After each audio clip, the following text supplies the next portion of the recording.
It's a lot money. Parker Schnabel has spent the last 5 years searching for the perfect gold mining project, and now he's finally found it. But instead of feeling on top of the world, he admits something feels weird. Why? Because this isn't just any project. This is a 15 million gamble on Dominion Creek, an unforgiving stretch of Yukon wilderness where only the toughest miners survive. Why would a 28-year-old miner bet everything on one claim? Was this a calculated risk or the biggest mistake of his career? The stakes were higher than ever, with Parker setting an ambitious goal: 5,000 ounces of gold. That's over $10 million at current prices. But getting there meant navigating frozen ground, brutal conditions, and an operation so costly it had to produce gold just to break even. To truly understand the scale of Parker's decision, let's break it down. $15 million isn't just a large sum. It's the kind of money that could buy a luxury mansion in Beverly Hills, a private jet, or a fleet of high-end sports cars. Instead, Parker staked it all on a remote, frozen stretch of Yukon land where success was anything but guaranteed. Here's how that staggering investment played out. 7,500 acres. Geez, that's crazy. $3 million went straight into securing the mining rights for Dominion Creek, locking down a claim that had the potential to be rich in gold. $4 million was spent on heavy machinery, a fleet of excavators, bulldozers, and rock trucks that would form the backbone of the operation. These machines would be pushed to their limits in extreme conditions, facing sub-zero temperatures, frozen ground, and relentless workloads. Millions more went into fuel costs, wages, and camp expenses. Running a large-scale mining operation in a remote region meant spending thousands of dollars per day just to keep the equipment running and the crew fed and sheltered. Every gallon of diesel mattered. Every hour of labor added up, and every unexpected repair threatened to derail progress.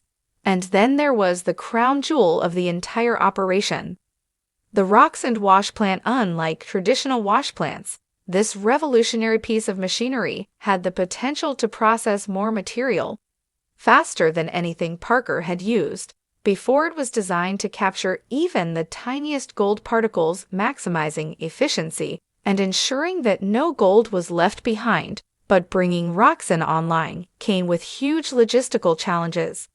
From building a stable foundation in the permafrost to managing its massive water and power requirements. Thanks for getting this done. It's a nice setup. I like the plant, and there's always going to be a few perks to work out, but I like it so far.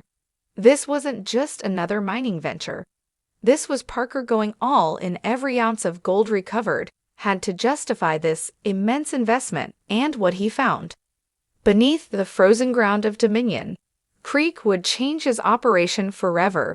At the core of Parker's operation stood a technological marvel: the Roxanne wash plant. This wasn't an ordinary piece of equipment. It was designed to be a game-changer. Traditional wash plants process about 150 yards of material per hour. Roxanne, however, had the capability to process 250 yards per hour, offering a 40% boost in efficiency.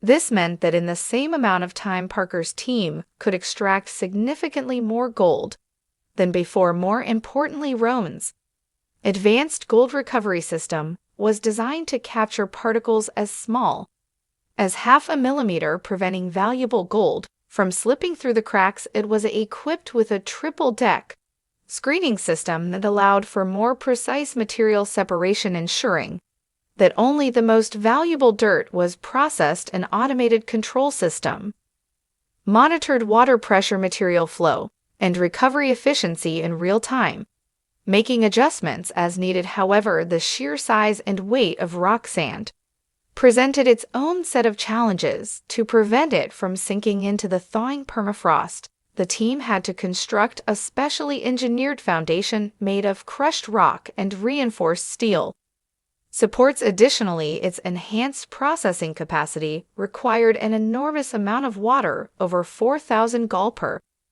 minute, necessitating the construction of an elaborate water recycling system. Despite the logistical challenges, Roxanne had the potential to revolutionize Parker's gold recovery efforts, but would it be enough to make Dominion Creek profitable? 7,000 is going to be tough, but it might be doable. You just raised the bar pretty high. Should we get back at it? Yeah, we better, but honestly, good job, guys. Thanks, man. Yeah, for weeks. Parker's team dug relentlessly, but the pressure was mounting every day. The operation burned through thousands of dollars in fuel and wages. They needed at least 20 ounces of gold per day just to stay afloat. Then everything changed. An unexpected discovery in an ancient creek bed validated all of Parker's research. This wasn't just a promising spot, it was paid gold miners' dream during a cleanout when the sole box yielded 125 ounces of gold.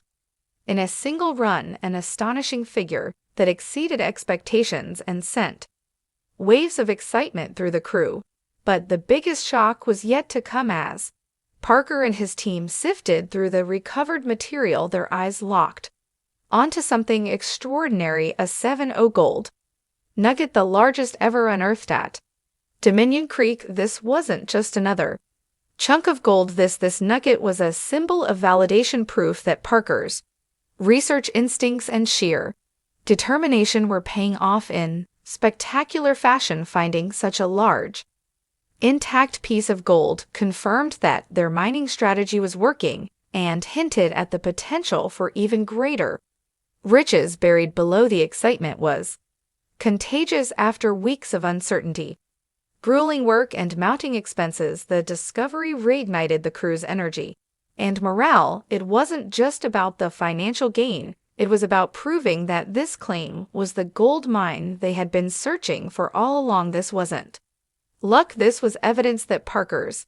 gamble might just pay off in ways no one had imagined. Despite the major breakthrough, Parker's operation was far from smooth sailing. I really want to thank you all, and I mean it from the bottom of my heart, and I hope that every one of you guys wants to come back, because every one of you guys has a spot here next year. Material processing issues slowed production, leaving Parker visibly frustrated. I shouldn't have to walk your floor, he vented to his crew.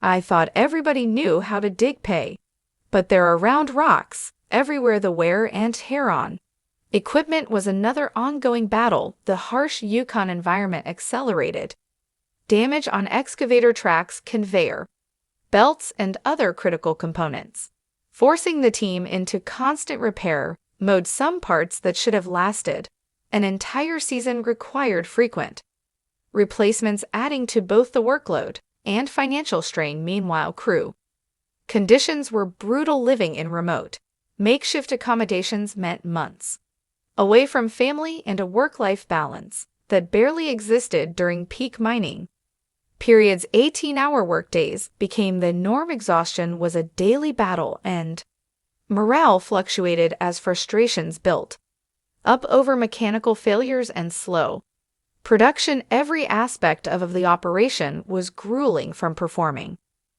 dangerous repairs on high structures to dealing with slippery wash plant surfaces. The job demanded a level of mental and physical resilience that only the toughest could endure. Yet through sheer determination, the team pushed forward, finding creative solutions to keep operations running. Their shared goal of hitting gold kept them motivated, proving that perseverance was just as important as luck in the high-stakes world of gold mining. Gold mining isn't just about bringing it rich, it's a financial balancing act. Every single day, Parker's operation burned through thousands of gallons of diesel, with fuel costs often exceeding $2,000 per day. And we need to get some money coming in, because we're going to be broke very soon. A single rock truck consumed 50 gallons per shift, and with multiple machines running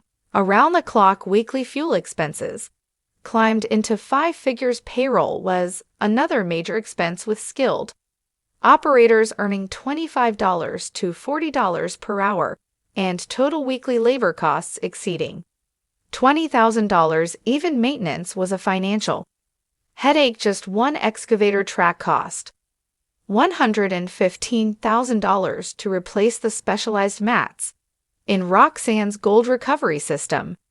Needed frequent swaps, adding thousands in unexpected costs and water.